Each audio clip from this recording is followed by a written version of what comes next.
Hello. 911. I'd like to report a security breach at 421 Blossom Lane.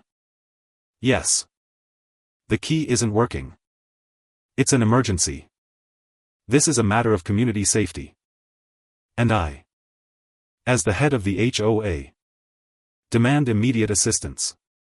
Her voice, a shrill, piercing shriek, echoed across the perfectly manicured lawn, cutting through the lazy hum of a Sunday afternoon. What audacity! What an absolute, unmitigated lie! My heart pounded against my ribs.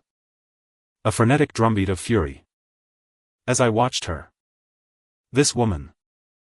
This self-proclaimed empress of our neighborhood. Brandish a single silver key at my front door. Her face a mask of entitlement and utter bewilderment. She actually called the police. This wasn't a joke. This wasn't some petty squabble over a misplaced recycling bin. This was a direct, full-frontal assault on my family's sanctuary. And she had no idea what she was walking into. I watched her from behind the sheer curtains. My hand trembling slightly as I held them back. A lump forming in my throat. I couldn't help but let out a little puff of air. A nervous exhale that felt like a quiet storm inside me. Could she really be this stupid? I almost laughed. A hysterical little sound that died on my lips. Then, from the corner of the living room, my son Leo looked up from his tablet. A subtle smirk playing on his face. He didn't need to say a word. I knew. I knew exactly what was about to happen. Karen's master key, her symbol of dominion, was now nothing but a useless trinket. A piece of metal she held in her hand, staring at it as if it had personally betrayed her. The look of utter disbelief on her face. A beautiful, rare sight. Made my blood pressure drop a few welcome notches. She tried the key again, jiggling it violently in the lock. The frantic clicking sound a desperate, percussive rhythm in the quiet air. This is impossible. It's never failed before. She muttered to herself. Her voice laced with venom and confusion. What she didn't realize was that the key had never been a master key at all.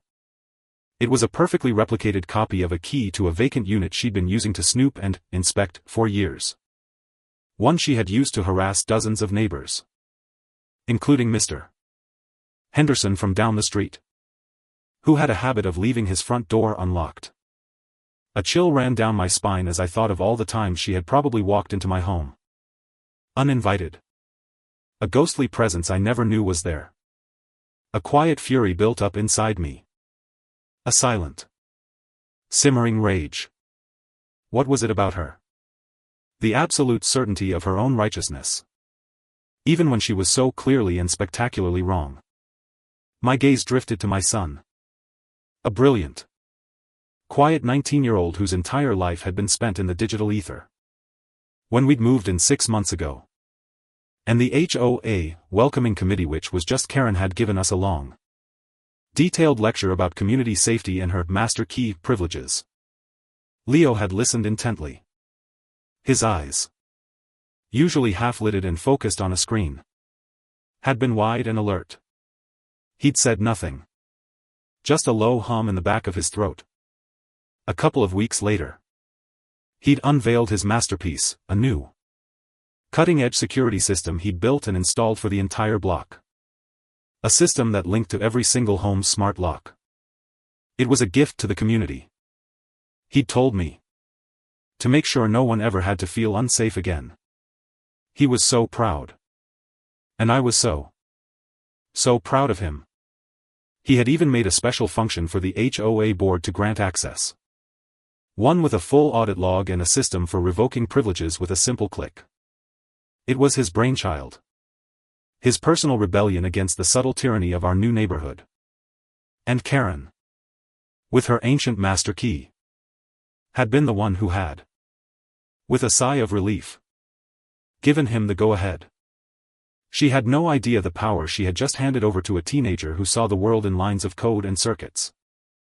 She was about to find out. A sudden flash of light. Red and blue.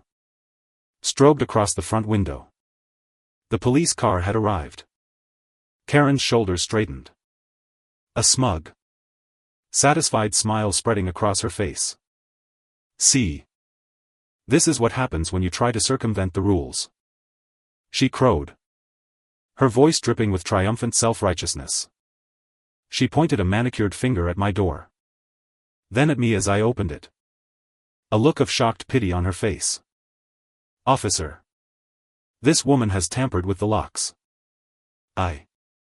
As a duly elected member of the HOA, have a master key for emergency access. And her door is refusing to comply. It's a clear violation of our bylaws. And it's a security risk to the entire neighborhood. Her words were a torrent. A carefully rehearsed monologue of lies and half-truths. The officer, a young man with a notepad, looked confused, shifting his weight from one foot to the other. This was her moment. This was the moment she had been rehearsing in her head for years. She had called her audience. And now she was putting on a show. But the curtain was about to fall. And she was about to face a very different reality. Ma'am. The officer started. His voice cautious. Can you explain why you were attempting to enter a private residence without permission? Karen's face went white, her jaw dropping slightly. She pointed again at the key in her hand. Her smugness momentarily gone. I just explained. It's a master key. For community safety. This is my job. That was my cue. I walked out onto the porch. A weary sigh escaping my lips. And motioned for Leo to join me. He sauntered out. His hands in the pockets of his hoodie. A casual, almost bored expression on his face. The officer's eyes widened slightly as he took in the sheer technological sophistication of our front door lock. A sleek, almost futuristic device that hummed softly with power. Officer. I began. My voice calm but firm. A stark contrast to Karen's histrionics. That key she's holding is a useless piece of metal. It has no access to this property. And it never has. My son, Leo, here, manages the entire security system for this community. Every single home. Every single key fob. Every single door. And he has a complete audit log of every access attempt. Karen's face was a masterpiece of disbelief. Her eyes darted from me to Leo. Then back to the officer. Her mouth opening and closing soundlessly like a fish out of water. A faint, rattling sound came from behind us. And we all turned. It was Mr. Henderson. A man whose quiet, gentle demeanor belied a backbone of steel. Officer. He said. His voice raspy and slow. I can confirm. This woman. She's been using that key for years. She walked into my home once. Just walked in. Said she was checking for fire hazards.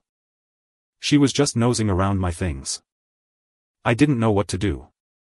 I didn't know who to tell.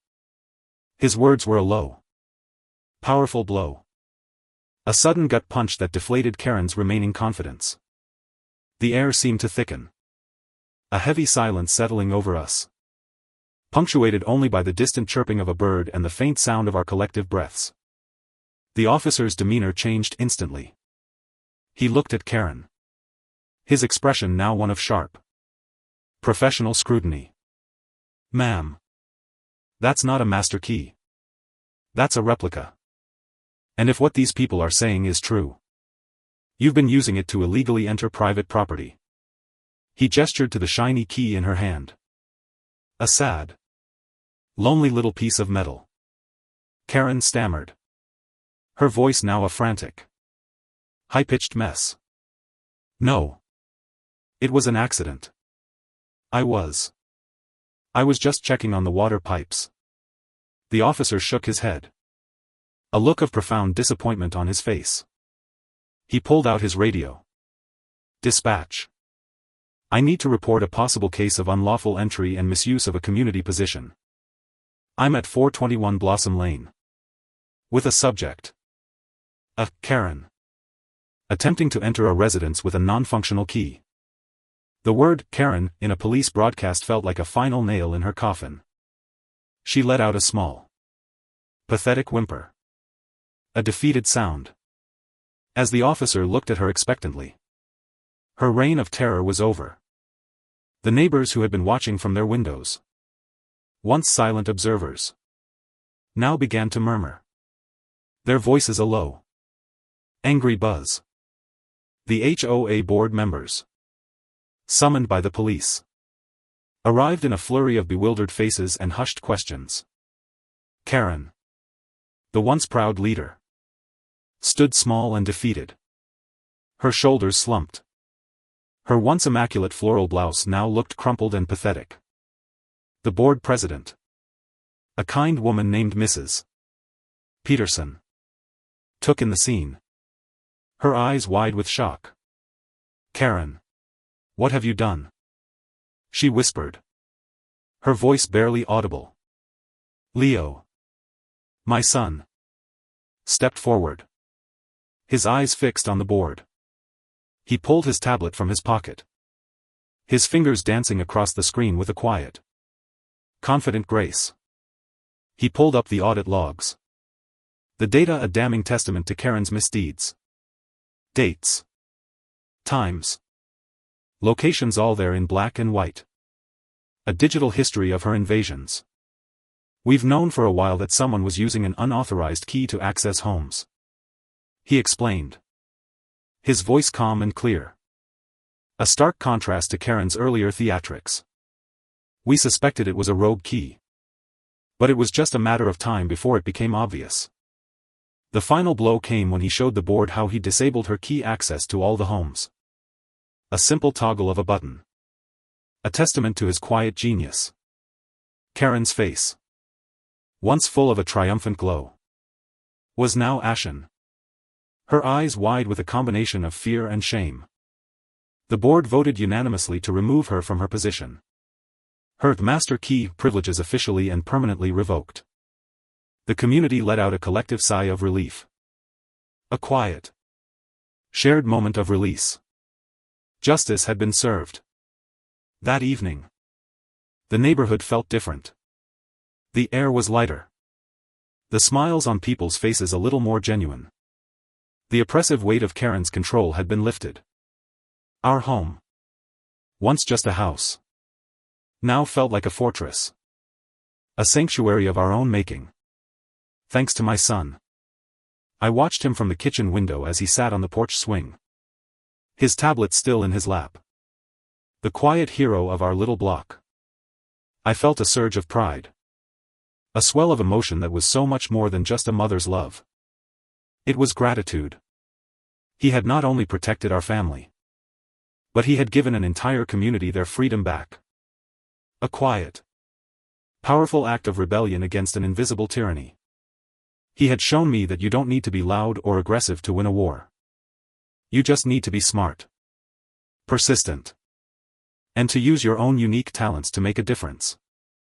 What a world we live in, where a simple, silent line of code can bring down a self-proclaimed queen. The quiet hum of the night. The distant sound of crickets. All felt like a victory song. The air felt clean, fresh, and full of possibility. The world, in that moment, felt right. What are your thoughts? Was her downfall justified? Or did the punishment not fit the crime? What is the right thing to do in a situation like this?